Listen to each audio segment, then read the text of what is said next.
Basag ang bungo at panga ng isang dalaga sa Palawan. Natagpuan siyang patay sa ilog at hinihinalang nalunod. Nasa frontline na balitang yan si Mobile Journal Kayla Makantan.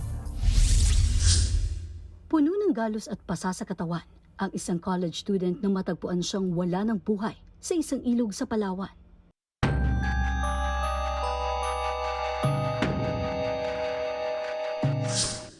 Alas 8 ng umaga nitong Biyernes nang pumunta sa ilog ng Barangay Salvacion sa bayan ng Rojas ang 19 anyos na si alias Jem para maglaba. Makalipas ang isang oras, sumunod naman ang kanyang ina. Pero nang makarating na siya sa lugar, tanging batsa at isang pirasong damit na lang ng labada ni Jem ang kanyang nakita. Sa pag-iisip na baka umuwi lang saglit ang anak, nagpatuloy ang ginang sa paglalaba. Hanggang sa 3 oras na ang nakalipas at natapos na siya. Hindi pa rin bumabalik ang dalagita. Napagpasyahan niyang libutin ang ilog saglit hanggang sa makita niya ang isang piraso ng tsinelas ng dalaga. Agad siyang nanghingi ng tulong sa mga kabarangay.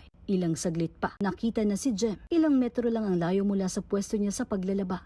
May bukol at pasa siya sa muka, mga sugat sa katawan at nakalubog sa tubig. Parang nilunod talaga.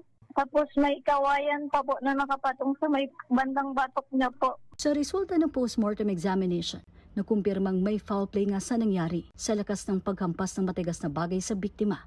Nabasag ang kanyang bungo at panga.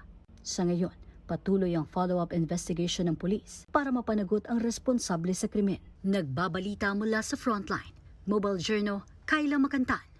Mga kapatid, Julius Babaw po. Iba na ang may alam at may pakialam sa panahon ngayon. Para sa Frontline ng mga balita, mag-follow at mag-subscribe sa social media pages ng News 5.